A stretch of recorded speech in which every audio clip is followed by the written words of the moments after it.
want revenge for what happened, you can have me. Say goodbye to your friend. No!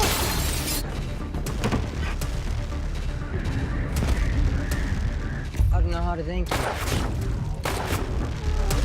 This guy just saved my life.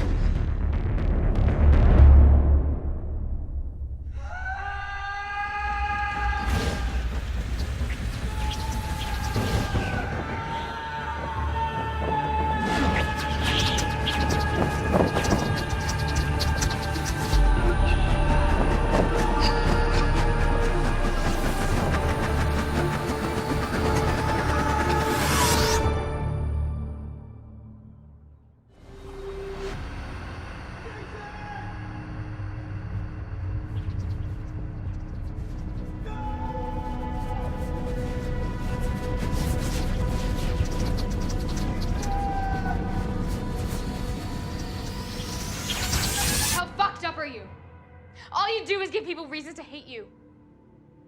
I don't know what you're talking about. The cross is on my mirror. I still don't know what the fuck you're talking about. Fucking lie to me! I'm sick of this shit.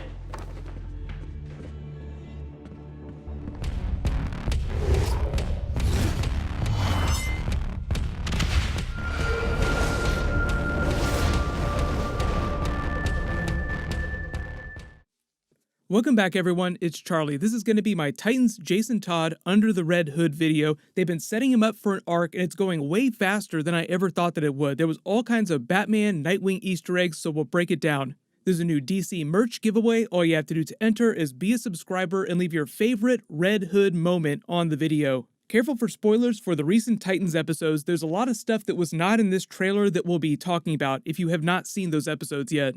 Looking at the footage, you see Jason Todd showing a history of reckless behavior, which is accurate to comic book Jason Todd, going in with no backup after Dr. Light, overconfident, underprepared for a threat as dangerous as Deathstroke. There's a couple of core Teen Titans and Batman storylines that they're setting up this season or that they're in the middle of right now. There's Death in the Family, which is the death of Jason Todd. There's Batman Under the Red Hood, which is the birth of Red Hood. And then there's Teen Titans, the Judas contract. But if you've been watching the episodes, you probably noticed that the characters that they have on the shows right now are very different from the characters that were part of those comic book stories. So they are changing a couple things that I'll try to point out. I think they've been very clear with the way they're foreshadowing how their version of Under the Red Hood is going to go. It all starts with Jason Todd being captured by Deathstroke and used in his larger plan to separate and slowly destroy each of the Titans he feels were responsible for the death of his son Jericho many years ago. Really, it's Dick Grayson who says that he's the one that actually did the job, but Deathstroke doesn't care about technicalities. He blames all of the original Titans. So he's got a secret plan, and Jason Todd is just part of it. So while he's sitting here being captured by a Deathstroke, he's busy, one, brainwashing him, preparing for him to go back to the Titans. Deathstroke wanted the Titans to rescue Jason Todd. He has contingency plans for that. There are a couple scenes in the recent episodes that indicate Jason Todd has been brainwashed by Deathstroke, programmed to mess with the other Titans in the next stage of Deathstroke's plan to sow dissent amongst the ranks, drive them apart till they all hate each other and they can't work as a team. But it goes way deeper than that, involving the Raven and the Ravager character. So this also goes back to the beginning of the season. They've been setting up Raven for something very special that I think is going to happen later this season. But a lot of the Ravager stuff that they're setting up is for potential Judas contract storyline, but they're not quite there with the character yet. The way they're playing her, she seems kind of like she has an agenda she hasn't revealed to them yet, but I don't think she's gone full Terra yet, not consciously working for Deathstroke, at least not yet. Notice the visual effect that they use of him remembering his death or near-death experience over and over again is designed to look like he's watching playback on a monitor, as if his mind has been subconsciously playing back Deathstroke's instructions. That's where you get to him unconsciously messing with all the other Titans. He remembers things about their past that he shouldn't know in present day. He doesn't know anything about their past weaknesses, like he puts that bottle of liquor to mess with Hawk. He doesn't know that Hawk is a recovering addict. Deathstroke knows, and he programmed that information into Jason Todd's head. What a coincidence, too, talking about more Red Hood Easter eggs, that everything in his hallucinations are colored a strong Lazarus Pit green, just like the Lazarus Pit that he's brought back in. You may have seen the animated Batman Under the Red Hood movie starring Jensen Ackles as Red Hood. He's actually dressed up as live-action Red Hood recently, too, for Halloween. As awesome as that would be, I don't expect him to actually play live-action Red Hood anytime soon. But after Jason Todd was killed during Death in the Family, many years later in the comics, it was actually the events of Infinite Crisis rewriting the reality of the multiverse that brought Jason Todd back to life. But it brought him back in this crazed, mindless state. It wasn't until Talia al Ghul abducted his body and tossed him into a Lazarus pit to restore his mind that he became the Red Hood as you saw him. The version they went with in the animated movie just cut out all that Infinite Crisis stuff. It was just Ra's al Ghul simply taking his dead body and throwing it into Lazarus pit to bring him back.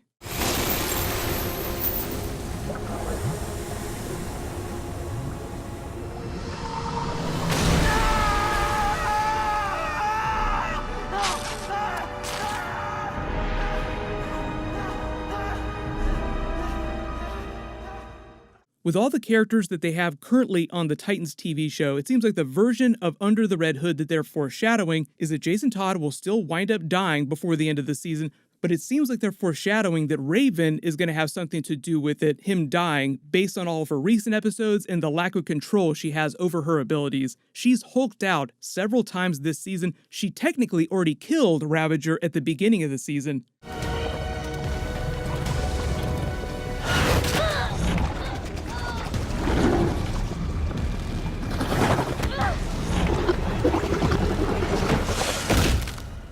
That should have been the first clue that they're setting up Raven to accidentally, quote-unquote, maybe kill Jason Todd. She hulks out on Ravager, breaks her spine. The reason why Ravager came back is because she's been dosed with their version of the Mirakuru serum by Hive, giving her regenerative abilities, enhanced strength, speed, agility. Her body almost instantly heals all that damage, and Raven can't believe it. I'm so sorry, I can't believe I lost control of my abilities. But they continue on in a couple other times throughout the episodes. She loses control of her abilities and almost really hurts someone.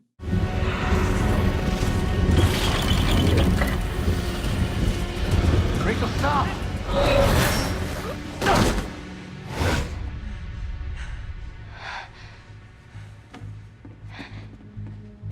You stay away from me. More recently, brainwashed Jason Todd has been messing with Raven, giving her flashbacks with all those crosses he draws all over her room, making her lose control just a little bit. Eventually, making it seem that the writers want to foreshadow that eventually it would be believable that she could lose control and kill him accidentally.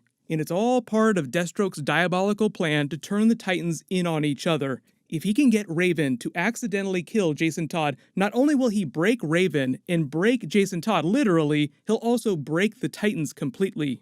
But continuing down the Red Hood arc, if they don't want to do Lazarus Pit, Ra's al Ghul, or Talia for the Under the Red Hood resurrection of Jason Todd, they can always use Hive to resurrect him because they've already introduced Hive within the Titans universe. They can inject him with a special serum that they gave to Ravager that allows her to regenerate and gives her all of her abilities, and turn a resurrected Jason Todd Red Hood into their brainwashed weapon until he's able to shake their programming and go full Red Hood in the Outlaws in maybe a future season. It would be really cool if they could get to a Red Hood and the Outlaws spin-off show. But a lot of this actually seems like it's playing out this season. Normally, I wouldn't say that they would try to do an Under the Red Hood storyline till season 3 or season 4, but they're just pushing along so quickly.